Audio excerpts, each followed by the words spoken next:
Let us come to UQ. Shadow Foreign Secretary Priti Patel. Thank you, Mr. Speaker. To ask the Secretary of State for Foreign, Commonwealth and Development Affairs if he'll make a statement on the war in Ukraine. Minister. Thank you very much, Mr. Speaker. The UK's support for Ukraine to defend itself against Russian aggression is ironclad. In July this year, the government committed to providing Ukraine with £3 billion of military aid for every year for as long as needed. In October, we announced that the UK government would provide a further £2.26 billion as the UK's contribution to the $50 billion G7 loan, earmarked as budgetary support for Ukraine's military spending. This will be made in addition to our bilateral military aid. We are also stepping up and speeding up delivery of our military support. The UK is also leading the way in terms of pressure on Russia and Putin's war machine. To date, we have sanctioned over 2,100 individuals and entities under the Russia sanctions regime. Sanctions have deprived Russia of over $400 billion since February 2022, and that is equivalent to 4 more years of funding for the invasion. Putin's problems are growing.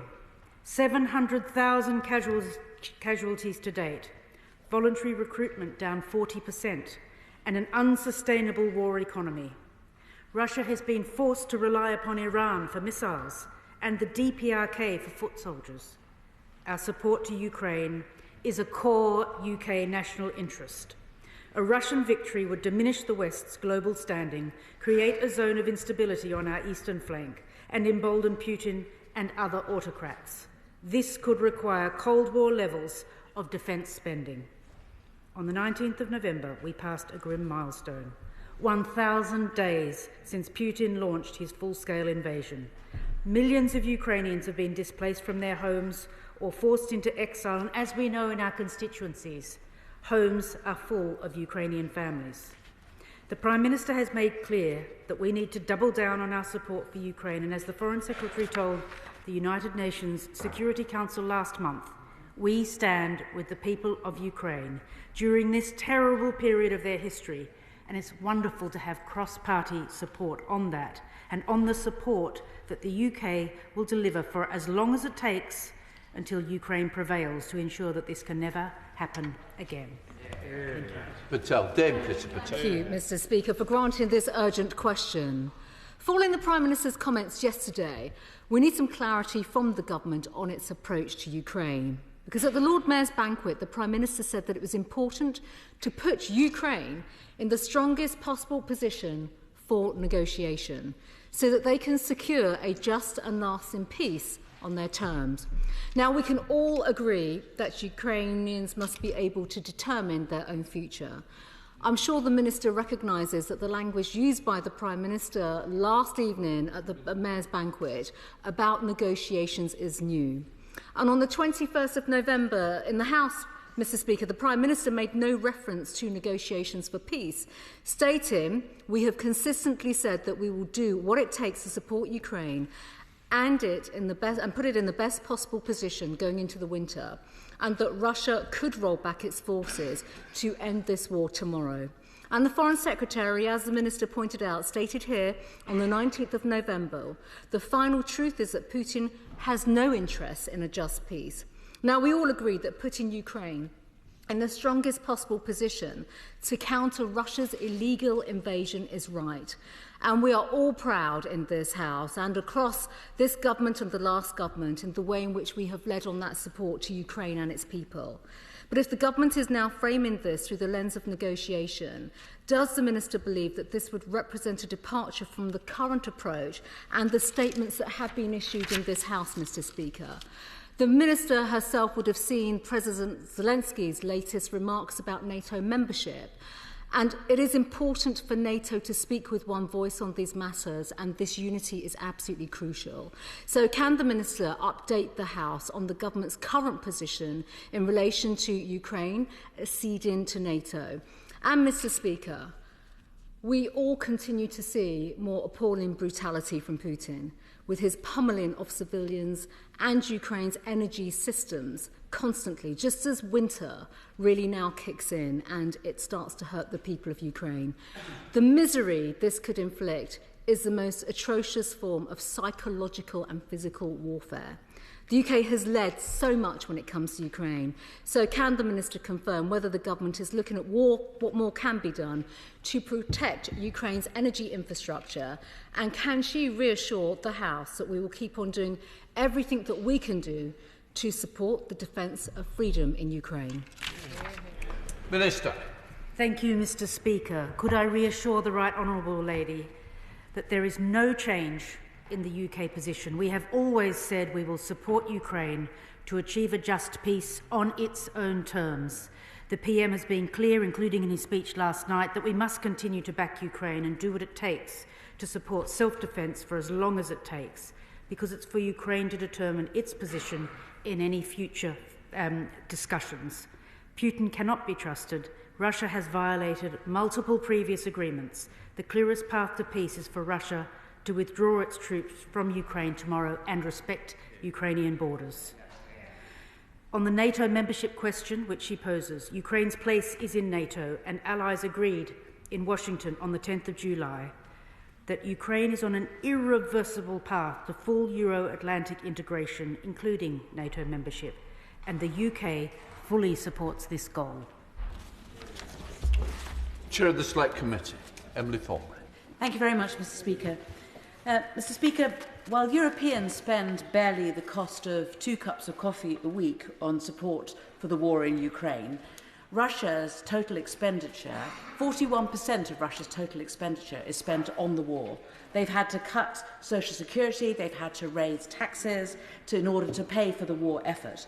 And while speculation about the future of the war is understandable in current circumstances, it is, of course, really important that we remain firm. Does my right honourable friend agree that we must remain steadfast in our support for Ukraine?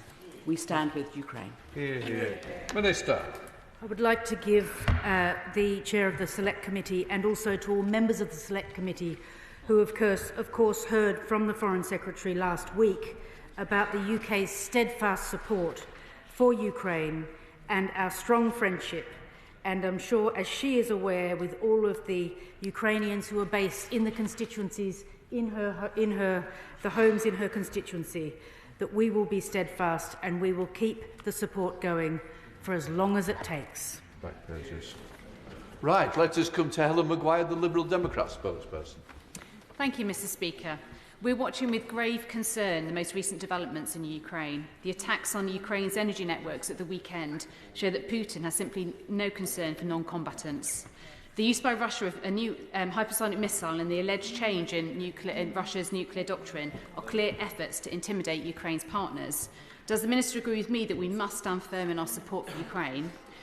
President-elect Trump has said that he will end the war within 24 hours. Vice President-elect Vance has said Ukraine must give up its territory in negotiations. Ceding of any territory will only give the wrong signal to other autocratic regimes around the world.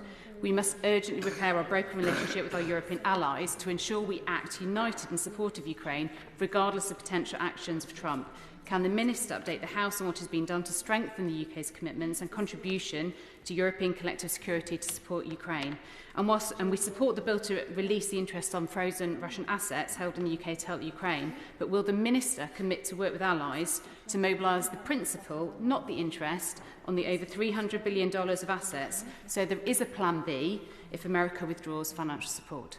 Thank you. Minister. I thank the Honourable Lady for her very meaty contribution. Firstly, on energy, the UK has provided over $370 million for energy security and resilience in Ukraine through grant, in-kind support and loan guarantees, and this includes $64 million to support Ukraine to repair, protect and replace energy infrastructure targeted by Russian strikes. There's nothing worse than seeing families in darkness during conflict. And in terms of the Russian assets, we're very pleased that our sanctions regime has the respect from across the globe, begun, of course, under the former government, but has enjoyed cross-party support throughout the last Parliament and, of course, continues to. We have our best legal minds designing out the fraud and the kleptocracy that's for so many years has dogged our own economy, and that is a personal priority of the Foreign Secretaries.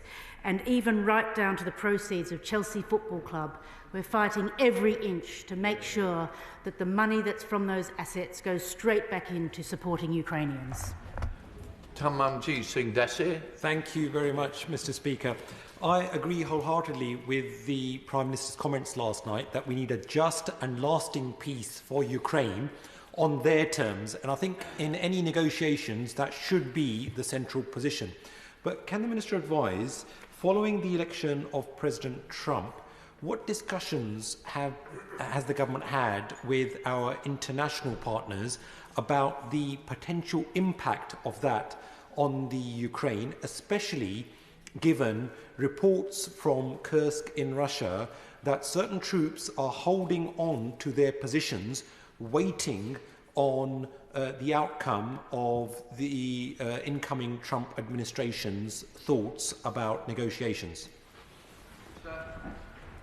I thank the Chair of the Select Committee for Defence for his questions, and in particular we are all watching very closely what's happening in Kursk, and of course we are extremely concerned by the additional forces from the DPRK, who have been estimated to be at the number of around 10,000, and it is so sad to see that it is a strong potential for those young men to be victims of this war, and of course we're also aware that it's going to be a really, really tough few months while we re-establish our joint working with all partners across the US, the UK and across Europe. But of this we can be sure that it is not a good sign or a good message for anyone to see that an aggressive invasion, such as the Putin invasion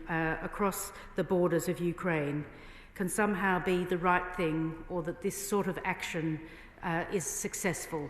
So we must use all of our diplomatic tools across both sides of the chamber to speak to friends in the UK, in the US, who of course have great friendships with the people of Ukraine, to continue to make the case for the men, women and children of Ukraine. It's excellent to see all frontbench spokesmen, including the Minister, so united on this question. Does she accept that Putin has made his attitude to the independence of Ukraine, namely that it should cease to exist as an independent nation, crystal clear, and that therefore any enforced treaty to which he is a signatory is utterly and completely worthless? He makes an important point about the psychology of this conflict, and I think that is why it's so important, particularly in these desperate winter months, that we remain firm. And I would commend him and others for all of their work on the all-party group for Ukraine, and for all of their work in security, intelligence, to support that important cross-party and dedicated support to Ukraine. Because in the end we know that it is for Ukraine to determine its position in terms of its future and its just peace and its vision for its own people. But we are going to be behind the Ukrainians so that they know that we can be relied on. Alex Double. Thank you, Mr. Speaker.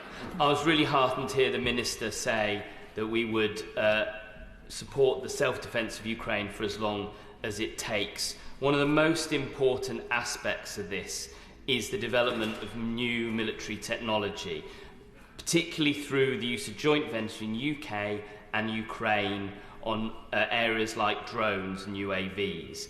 One such example is the Black Arrow project. That project, its first stage, now been completed and the drones have been manufactured. However, those drones have been stuck here since May this year because no export control licence has been granted. Would the Minister implore her colleagues in DBT to facilitate these quickly, because this will not just help the defence of Ukraine but also our own sovereign manufacturing capability for defence?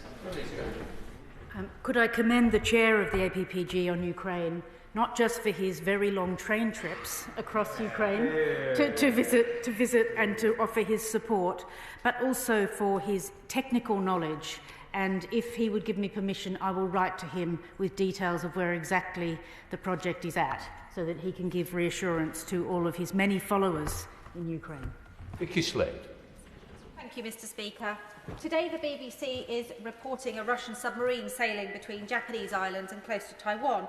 And last month, we had reports of a Russian ship being monitored by HMS Catterstock near our own UK waters. How concerned should we be that Russia is flexing its muscles? And will the UK be stepping up its direct support to Ukraine and making our troops, in particular our Royal Navy, ready for additional patrols and potential direct involvement to defend our allies and our shores?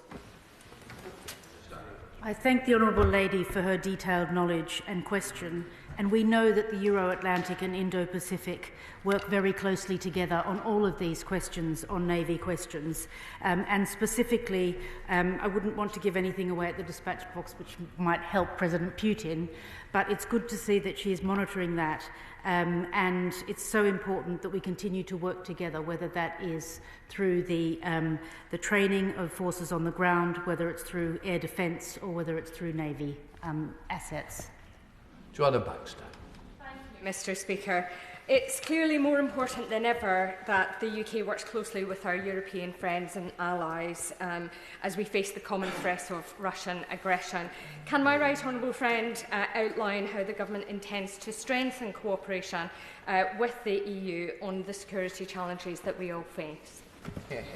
I thank my right honourable friend for her question, and she will be aware that just last week Germany made an important announcement about continuing military support, and there has been a step change, particularly in the light of the importance of the defence of Europe, and having a war on European soil is so instructive, and so I think slowly people are coming to the table, but it's very clear that the UK has a real leadership position to play on this, and that's why the EU-UK Security Pact work is so important.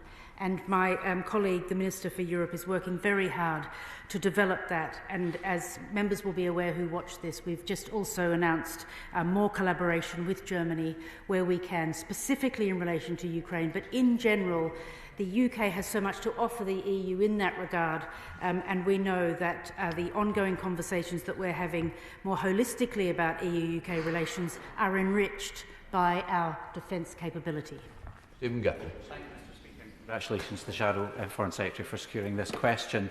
I'd like to thank the Minister for her statement. We're just past the anniversary of when Ukraine voted for independence, and to remind everybody, every single part of Ukraine voted for independence. So does she agree with me, and will she remind any incoming administration anywhere, perhaps in the United States, that the territorial integrity of Ukraine is set in international law and must be respected? The key words are respecting borders, and that's where the sort of neo-colonial philosophy of President Putin, which he laid out in that seminal essay originally before the war, shows how completely at odds with a modern viewpoint he is. And yes, we will support Ukraine with its vision of its own borders and of its own strength and of its own sovereignty. Red Thomas. Thank you. It can feel, with Russian submarines wrecking our waters and with North Korean troops fighting for Russia, with Iranian drones causing death to Ukrainians, that there is a sense that Russia wants a bigger war. We must deter it, and that is why we must absolutely drive a victory for Ukraine, a total victory. So does the Minister agree with me and with General George Marshall that the best way to win a potential war is to deter it in the first place? Thank my right honourable and gallant friend, and for his service for the UK, and for his intimate knowledge of what it actually means to be at war and therefore to be talking about deterrence. And I am very committed, as is the whole front bench, to working as closely as possible on all of the international friendships and all of the international treaties that we can bring to bear and the pressure that we can bring to bear so that we can achieve a lasting peace together and be behind the Ukraine as it steps forward into a very uncertain future. Richard Paul. Thank you, Mr. Speaker. One aspect of the support that the UK could offer to Ukraine is in terms of expired medical equipment and dressings. A charity in my constituency based in Axminster called Medics for Ukraine has recently just got back from Odessa, and they have been training municipal workers and say that they really need dressings, hemostatic dressings and gauzes. I wonder, could she speak to her counterparts in the Department for Health and Social Care to see whether some of the expired items could be released for this purpose? I refer the right honourable gentleman and gallant gentleman to the discussion last night for the adjournment debate on medical assistance in conflict. And the UK has an enormous amount of resource there, and I will certainly look into what's possible and write to him with what we're already doing in relation to Ukraine. Jonathan Davis. Thank you. Very much welcome the statement, the ongoing commitment that we've seen from this government, also the cooperation that there's been with the previous government on Ukraine, because it's not just about security in Europe, it's in our self-interest too. But can I also impress upon the Minister that if Ukraine is allowed to fall, it won't just be a European problem. So much grain that's grown in Ukraine finds its way to Africa, and if Ukraine falls, people in Africa will starve too. I thank my right honourable friend for an important point, and we all watched 2 summers ago with bated breath as the Black Sea grain negotiations occurred, and how the impact of missing out on that important agricultural wealth in Ukraine, the deleterious effect that it had on developing nations, was of concern to all of this House. And he's quite right to speak about the knock-on effects of conflict, and we must redouble our efforts to stop that happening. Samuel Wilson. Speaker, many of the Ukrainian refugees who are living in my constituency have expressed relief and gratitude that there has been continuity of policy with the change of government still supporting Ukraine.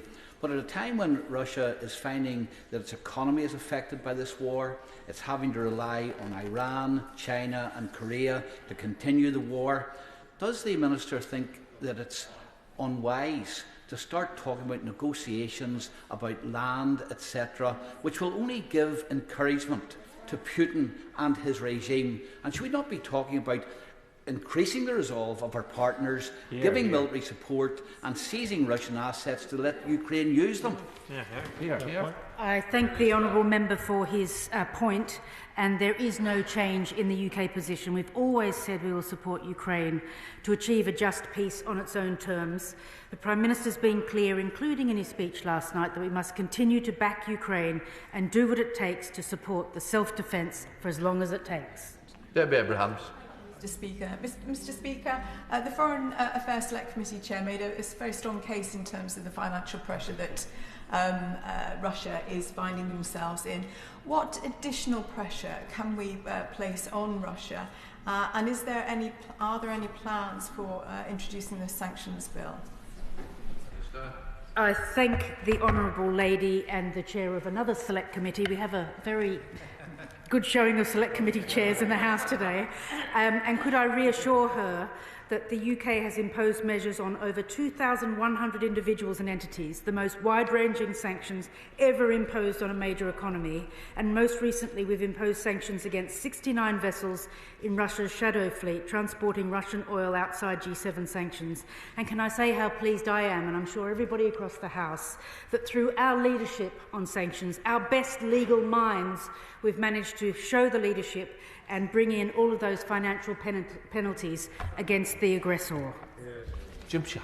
Thank you, Mr Speaker. Can I thank the Minister very much for the answers to the questions. President Zelensky has been clear that Article 5 must include NATO membership of the entirety of Ukraine territories. So what discussion has the FCDO and perhaps the Minister had with our NATO allies to ensure that this is the case, and will the Minister commit in particular to discussing this issue with the current and also the incoming US Secretaries of State to ensure that there's a coordinated approach is taken on behalf of Ukraine? Thank you so much. Thank the honourable member for Strangford, and as he's aware and supports the principle, Ukraine's place is in NATO. They've said so themselves. And allies agreed in Washington on the 10th of July that they're on an irreversible path to full Euro-Atlantic integration, including NATO membership. And of course the UK fully supports this goal, and he himself plays an important role, because of course in the US there are very important Irish counterparts or who might have heritage And they want to hear from him as well, to lay out the case for supporting Ukraine. Jacob Collier. Mr. Speaker, given the NATO Secretary-General's recent warning about a growing alliance between China, Russia, Iran and North Korea, can the Minister clarify the work that the UK is doing to counter these threats?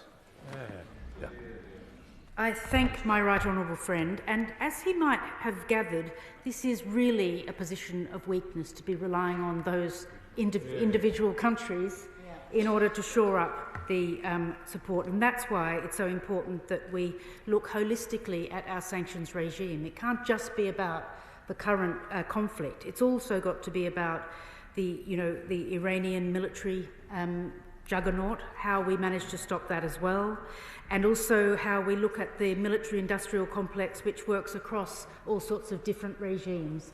And that's why it's also so important to understand how the economies of the DPRK can tip into Russia and work with other countries who, of course, support us and do not support that particular access, so that we can win the argument as well as the battle. Another question, Mark Simmons. Thank you, Mr. Speaker. I'm very grateful to the Minister for her clarity that she's brought to the urgent question today.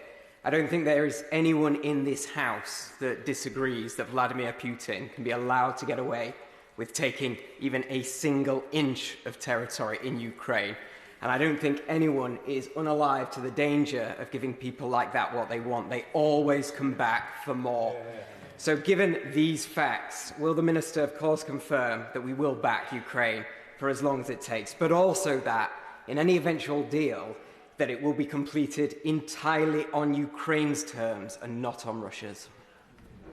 Minister. Of course, and that's why we've supported Ukraine as it's made the case for wanting to be in NATO, as it's made the case for being as close as possible to friends in Europe. That's why we've supported the Ukrainians in their requests, either for military or non-military aid. That's why we've implored others, even as far away as the Indo-Pacific, to assist in this particular push to ensure that there's as much support as possible to stand up to bullies.